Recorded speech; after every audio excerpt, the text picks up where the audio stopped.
उस दिन सुबह बारिश हो रही थी। बीवी सुबह डॉक्टर के पास लेकर गई। हम आगाज़ करते हैं, शुरुआत करते हैं मेरी वफ़ात से। डॉक्टर ने दवाएं तब्दील की, मगर खिलाफ मामूल मैं खामोश रहा। मुझसे कोई बात ना की, ना मेरी बीवी से। बस खाली हाथ आंखों से हम दोनों को देखता रहा।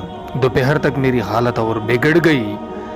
जो बेटा अपने मुल्क में था, वो एक तरबियती कोर्स के सिलसिले में दूसरे मुल्क चला गया था, और छोटी बेटी और उसका शोहर दोनों यूनिसेफ के सर्वे के लिए दूसरे शहर ड्यूटी पर थे। बेटी को भी मैंने फ़ोन न करने दिया कि कहीं इसका मियाँ जो बेहद मसरूफ़ है और उसके बच्चे हैं, जिसकी वजह से खुद उसका आना काफ़ी मुश्किल था, और इसके अलावा जो 2 लड़के जो बैरूनी मुल्क हैं, उनको परेशान करने की भी कोई फ़िलहाल तुक न थी। यूँ सिर्फ मैं और मेरी बीवी ही घर पर थे, और एक मुलाजिम जो शाम डले अपने घर चला जाता था। असर डलने लगी तो मुझे महसूस हुआ कि नकाहत के मारे बात करना भी मुझसे मुश्किल हो रहा है। मैंने अपनी पुरानी डायरी निकाली। बीवी को पास बिठाकर मैंने रकम की तफसील बताने लगा जो मैंने वसूल करना थी और दूसरों को अदा करना थी। बीवी ने हल्का सा एहतजाज किया। या तो आपकी पुरानी आदत है, ज़रा भी कुछ हो तो आप डायरी निकाल कर बैठ जाते हैं, मगर इसके एहतजाज में पहले वाला यकीन नहीं था। फिर सूरज गुरूब हो गया, तारीकी और सर्दी दोनों बढ़ने लगी। मेरी बीवी मेरे लिए सूप बनाने किचन में गई। इसकी गैर हाजिरी में मैंने चंद उकड़ी उकड़ी सांसें ली और मैं गुरूब हो गया।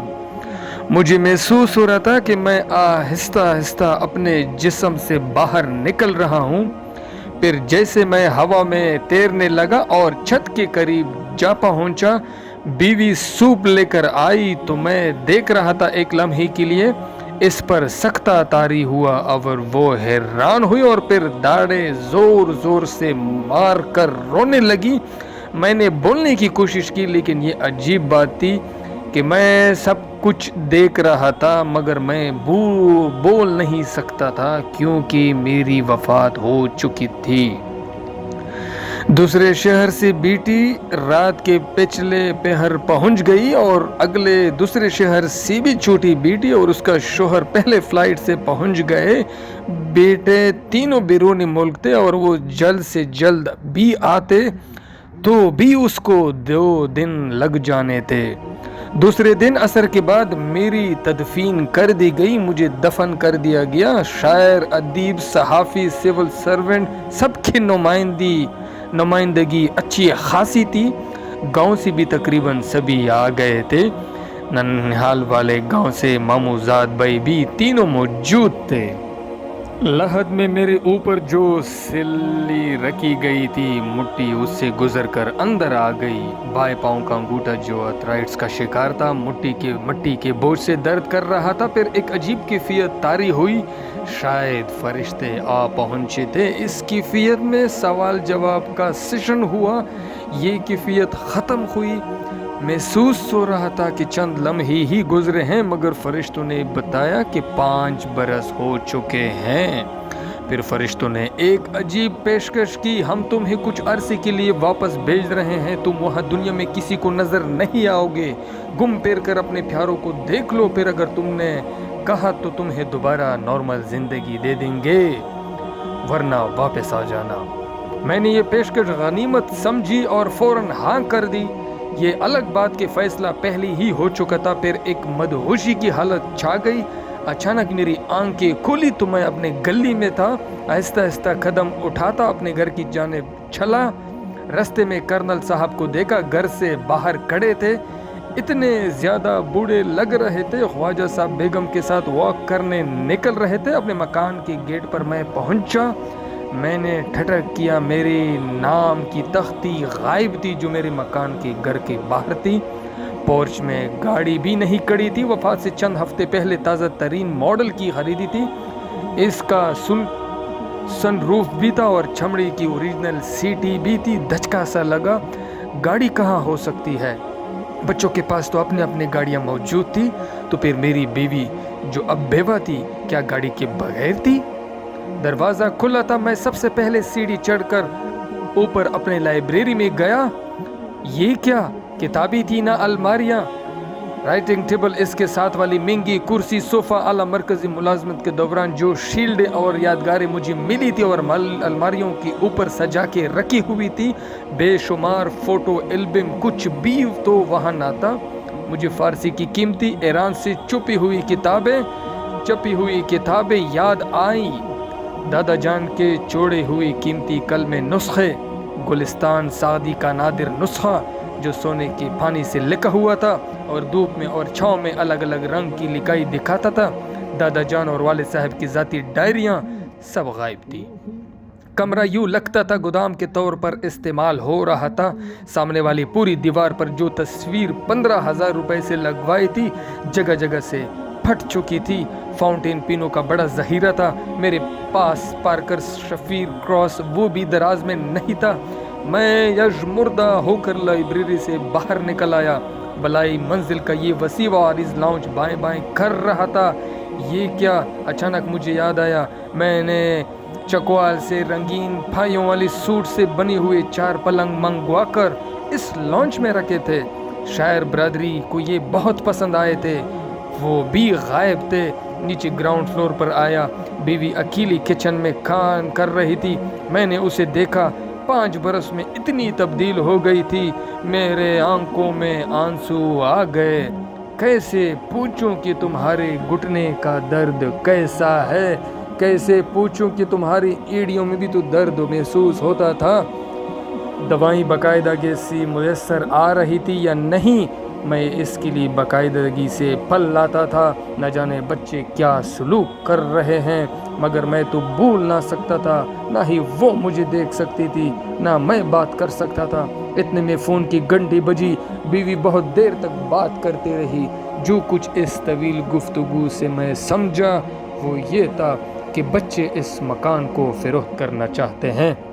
माँ ने मुखालफत की कि वो कहाँ रहेगी। बच्चे ज़िद पे थे कि हमारे पास रहेगी। बीवी को मेरी नसीहत याद थी कि डेरा अपना ही अच्छा होता है, घर अपना ही अच्छा होता है, मगर वो बच्चों के ज़िद के सामने हथियार डाल रही थी।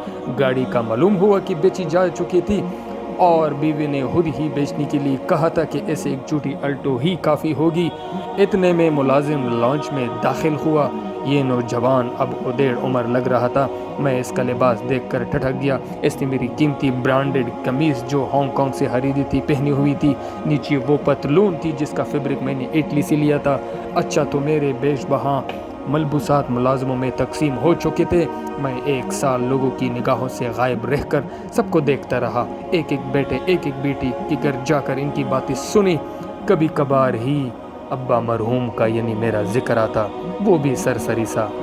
मेरी ज़ैनब मेरी नवासी अक्सर नाना अब्बू का तस्करा करती। एक दिन माँ से कह रही थी, अम्मा ये बांस की मेज़ कुर्सी नाना अब्बू लाए थे जब मैं छोटी सी थी, इसे फेंकना नहीं। माँ ने जवाब दिया, जल्दी से कपड़े बदल कर खाना खाओ, फिर मुझे मेरी सहेली के घर ड्रॉप कर दो। मैं शायर अदीबों के इज्तिमाआत और नशिस्तों में गया, कहीं अपना जिक्र ना सुना। वो जो बात बात पर मुझे जदीद गज़लों का ट्रेंड सेटर कहा करते थे, जैसे भूल ही चुके थे मुझे। अब इनके मुलाजमों ने मेरी किताबें डिस्प्ले से ही हटा देती थी। एक चक्कर मैंने कब्रिस्तान का लगाया, मेरी कब्र का बुरा हाल था। घास उगी थी, कुतबा परिंदों की बीट से उठा था। साथ वाली कब्रों की हालत भी ज़्यादा बेहतर ना थी। 1 साल जायज़े के बाद मैं इस नतीजे पर पहुंचा कि मेरी मौत से दुनिया को कोई फ़र्क नहीं पड़ता, रंग भर भी नहीं, ज़र्रा भर भी नहीं।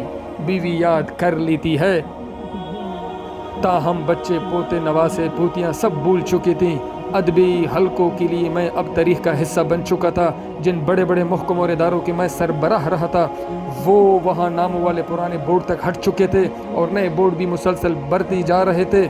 दुनिया रवां दवां थी, कहीं भी मेरी ज़रूरत नहीं थी अब इस दुनिया में, ना घर में ना बाहर। फिर तहजीबी, माशरती, इक्तिसादी तब्दीलियाँ तेज़ी से आ रही थी और आए जा रही थी। हवाई जहाज़ों की रफ्तार 4 गुना बढ़ चुकी थी। दुनिया का सारा निज़ाम समेटकर मोबाइल फ़ोन के अंदर आ चुका था। मैं इनके जदीद मोबाइलों का इस्तेमाल ही नहीं जानता था। اور فرض کیجیے میں فرشتوں سے التماس کر کے دوبارہ دنیا میں نارمل زندگی گزارنے آ بھی جاتا تو کہیں ہوش آمدید نہ کہا جاتا، بچے پریشان ہو جاتے، ان کی زندگیوں میں اپنے منصوبے اور پروگرام تھے۔ جب میں اب میری گنجائش ہی نہیں تھی، ہو سکتا ہے بیوی بھی کہہ دیں کہ تم نے واپس آ کر میرے مسائل میں اضافہ کر دیا، کیونکہ مکان بک چکا ہے، مکان بک چکا، میں ایک تو کسی بچے نے واپس آ کر میرے مسائل میں اضافہ کر دیا ہے، اور میں ایک تو کسی بچے کے پاس رہ لیتی، اب ہم دو ہیں تو وہ کہاں سنبھالتے پھریں گے۔ دوست توڑے، یہ اب باقی بچے تھے، وہ بھی بیمار اور چل چلاؤ کے مراحل کا سامنا کر رہے تھے۔ میں واپس آتا تو دنیا میں مکمل طور پر انفٹ ہی ہوتا، نئے لباس میں پیوند کی طرح، جدید بستی میں پرانے مقبری کی مانند کی طرح۔ میں نے فرشتے سے رابطہ کیا اور اپنی آخری چوائس بتا دی، میں واپس قبر میں جانا چاہتا ہوں۔ فرشتہ مسکرایا، اس کا کمنٹ بہت مختصر تھا۔ ہر انسان یہی سمجھتا ہے کہ اس کے بعد جو خلا پیدا ہوگا کبھی برا نہیں جا سکے گا، مگر وہ یہی نہیں جانتا کہ خلا پیدا ہی نہیں ہوتا۔ یہ تھی میری مختصر سے میرے فوت اور میری مر جانے کے بعد کی کہانی۔ جو لوگ زندہ ہیں اس سے ہمیں ایک ہی چیز چاہیے کہ اپنی دعاؤں میں یاد رکھنا، شاید آپ کی دعائیں ہم تک پہنچیں اور شاید ہمیں قبر میں راحت ملے۔ ہمیں اپنی دعاؤں میں یاد رکھنا، انسان بڑا گناہ گار ہے، بڑے خطاؤں کا مالک ہے، لیکن توبہ کر لیں تو ساری گناہیں معاف ہو جاتی ہیں، کیونکہ وہ پاک غفور رحیم ذات ہے، وہ خالق ہے، وہ مالک ہے، وہ معاف کرنے والا ہے، اور آپ لوگوں کی دعائیں ہی ہمارے گناہ معاف کرنے کا ایک ذریعہ بن سکتی ہے۔ ہمیں اپنی دعاؤں میں یاد رکھنا۔ والسلام۔